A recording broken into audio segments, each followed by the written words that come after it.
सुबह के 5 बजे थे। आकाश में हल्की सी लालिमा फैली हुई थी। गांव की गलियों में अब तक सन्नाटा था, लेकिन उस झोपड़ी से धुआं उठ रहा था जहां अर्जुन अपनी माँ और 2 छोटे भाइयों के साथ रहता था। अर्जुन 11 साल का दुबला-पतला बच्चा, आंखों में चमक, पैरों में दरारें और दिल में सपनों का तूफान लिए उठ चुका था। उसने अपनी माँ के साथ चूल्हे की आग जलाई, एक टूटी हुई बाल्टी में कुएं से पानी लाया और अपने छोटे भाइयों को तैयार करने लगा। माँ दिन भर गांव के अमीर घरों में कपड़े धोने जाती थी और अर्जुन स्कूल।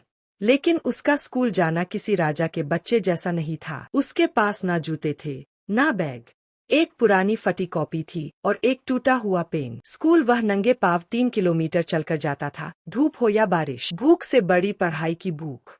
उस दिन सुबह कुछ खाने को नहीं था।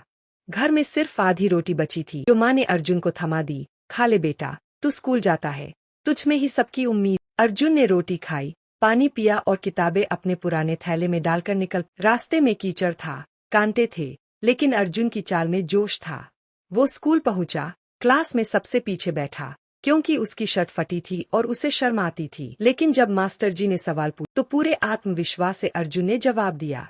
महात्मा गांधी का असली नाम मोहनदास करमचंद गांधी था। बहुत अच्छे अर्जुन, मास्टर जी मुस्कराए। घर की हालत। शाम को जब अर्जुन घर लौटा तो उसकी माँ थकी हारी बैठी थी। हाथों में कपड़े धोने का साबुन लगा था और आंखों में थकान। कैसा रहा स्कूल बेटा? माँ ने पूछा। मास्टर जी ने मेरी तारीफ। बस एक दिन तू बड़ा आदमी बनेगा बेटा, तब सब बदल जाएगा। माँ की आंखों में उम्मीद झलक रही थी। अर्जुन ने छोटे भाई को पढ़ाना शुरू किया। मिट्टी की जमीन पर लकड़ी की तीलियों से उसने अ से अमरुद लिखाया। अर्जुन का सपना। रात को अर्जुन बाहर आकाश की ओर देखता रहा। वह सोच रहा था, क्या मैं भी बड़ा बन सकता हूँ जैसे शहर के बच्चे बनते हैं? क्या मेरे लिए भी कोई स्कूल होगा जहाँ किताबें हों, कंप्यूटर हो, अच्छा खाना हो? तभी उसकी माँ ने आवाज लगाई, सो जा अर्जुन, सुबह जल्दी उठना है। हाँ माँ, लेकिन एक दिन मैं तुम्हारे लिए पक्का घर बनाऊंगा। तुम कब? अर्जुन का जीवन अब रोज एक रूटीन में हल चुका था। सुबह जल्दी उठकर पानी भरना, माँ की मदद करना, भाई को देखना और फिर स्कूल जाना। लेकिन वह हर दिन कुछ नया सीखने की कोशिश करता था। वह जानता था कि गरीबी उसके रास्ते में रुकावट जरूर है, लेकिन अगर पढ़ाई को हथियार बना लिया तो ये रुकावटें ढह जाएंगी। घोषणा जिसने सपना जगा दिया। एक दिन स्कूल में मास्टर जी ने सभी बच्चों को इकट्ठा कर कहा, बच्चों, इस साल जिले की तरफ से एक राज्य स्तरीय सामान्य ज्ञान प्रतियोगिता हो रही है। इसमें से जो बच्चा टॉप करेगा उसे शहर के सबसे अच्छे स्कूल में फ्री एडमिशन और स्कॉलरशिप मिलेगी। पूरे स्कूल में हलचल मच गई। बच्चों के चेहरों पर उत्साह था, लेकिन अर्जुन का चेहरा कुछ और कह रहा था, सपना और डर दोनों। वो देर रात तक जागकर गांव की पुरानी लाइब्रेरी से किताबें ढूंढ ढूंढ कर पढ़ने लगा। लेकिन उसके पास वो किताबें नहीं थीं जिनकी जरूरत। कई पन्नों पर स्याही फैली हुई थी, कुछ किताबें अधूरी थीं, लेकिन फिर भी वह हार नहीं मानता। मास्टर जी की मदद। मास्टर जी अर्जुन की मेहनत देख रहे थे। एक दिन उन्होंने उसे पास बुलाया और कहा, अर्जुन, ये लो मेरी कुछ पुरानी प्रतियोगिता की किताबें, और अगर कभी भूखा रहो तो मुझे बताना, तुम अकेले नहीं हो। अर्जुन की आंखों में आंसू आ गए। धन्यवाद मास्टर जी, मैं इस मौके को नहीं गंवाऊंगा। परिवार की परछाई। घर की हालत और भी खराब हो गई थी। माँ को बुखार था, लेकिन दवा के लिए पैसे नहीं थे। अर्जुन खुद जंगल से लकड़ियां काटता, फिर उन्हें बेचकर दवा लाता। दिन में किताबें, रात को चूल्हा और पानी। लेकिन एक चीज कभी नहीं बदली, उसके इरादे। उसने प्रतियोगिता की तैयारी ऐसे की जैसे कोई युद्ध के लिए तलवार चमका रहा हो। प्रतियोगिता का दिन। अर्जुन फटे पुराने कपड़े पहनकर ही परीक्षा केंद्र पहुंचा। उसके पास जूते नहीं थे, लेकिन आत्मविश्वास पूरा था। वहां शहरों से आए बच्चे थे, साफ सुथरे कपड़े, टाई और बैग लिए। कोई उसकी ओर देखकर हंस रहा था, कोई तिरस्कार की नजर से देख रहा था। लेकिन अर्जुन की निगाहें सिर्फ प्रश्नपत्र पर थीं। जब पेपर खत्म हुआ, अर्जुन की आंखों में चमक थी, जैसे उसने खुद को जीत लिया हो। नतीजे का इंतजार। परीक्षा के बाद के दिनों में अर्जुन फिर से रोजमर्रा की जिंदगी में लौट आया।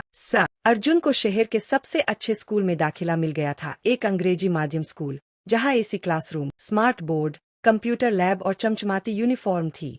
पहले दिन जब वह वहां पहुंचा तो उसने एक पुरानी सी कमीज और चप्पल पहन रखी थी। बाकी बच्चों के जूते ब्रांडेड थे, घड़ियां चमक रही थीं, टिफिन में चीज सैंडविच और जूस थे। वो कोने की बेंच पर चुपचाप बैठ गया। कुछ बच्चे उसका मजाक उड़ाने लगे। गांव से आया है क्या? अरे ये तो हिंदी भी ठीक से नहीं बोल पा रहा। अर्जुन को बुरा लगा, लेकिन उसने कुछ नहीं कहा। वह जानता था कि ये सिर्फ शुरुआत है, और जो चीज उसके पास है, मेहनत और आत्मबल, वो किसी में नहीं। नया संघर्ष, नई उम्मीद। शुरुआती कुछ महीने बहुत कठिन रहे। उसे अंग्रेजी समझ नहीं आती थी, कंप्यूटर की भाषा अजनबी लगती थी, लेकिन वह हार मानने वालों में से नहीं था। वह रात को स्कूल की किताबें लेकर बैठता, यूट्यूब पर फ्री वीडियो खोजता, लाइब्रेरी से डिक्शनरी लेकर अंग्रेजी के शब्दों के मतलब समझता। कभी कभी उसे नींद आती तो वह अपने गाल पर थप्पड़ मारकर खुद को जगाता। शिक्षकों को उसकी मेहनत दिखने लगी। धीरे धीरे अर्जुन पढ़ाई में फिर से टॉप करने लगा। एक अवसर, एक मंच। स्कूल में एक बार एक बड़ी अंतर्राज्यीय विज्ञान प्रदर्शनी का आयोजन हुआ। अर्जुन ने तय किया कि वह गांवों में बिजली की कमी को लेकर एक सस्ता सोलर लैंप बनाएगा। उसके पास ज्यादा संसाधन नहीं थे, लेकिन उसने कबाड़ से सोलर पैनल और बल्ब इकट्ठे किए। दिन रात मेहनत की, सोल्डरिंग सीखी, सर्किट बनाए। प्रदर्शनी के दिन जब उसने प्रोजेक्ट प्रस्तुत किया, तो पूरा हॉल तालियों से गूंज उठा। जजेस ने कहा, इस लड़के में सिर्फ ज्ञान ही नहीं, बल्कि संवेदना और समाधान दोनों है। ये भविष्य का वैज्ञानिक बन सकता है। घर की याद। उस रात जब अर्जुन हॉस्टल में लेटा, तो माँ की बहुत याद आई। उसने फोन उठाया और कहा, माँ, आज सबने मेरी तारीफ की। मैं जल्द ही कुछ ऐसा करूंगा कि तुमको जिंदगी भर काम ना करना पड़े। माँ की आवाज कांप रही थी। मैं तो तुझे पढ़ते हुए ही भगवान मानती हूँ बेटा। तू बस खुश रह। समापन। सूरज की तरह चमकता बच्चा। अर्जुन की मेहनत रंग लाई। उसने 10वीं और 12वीं में पूरे राज्य में टॉप किया। उसे देश की सबसे बड़ी यूनिवर्सिटी से स्कॉलरशिप मिली।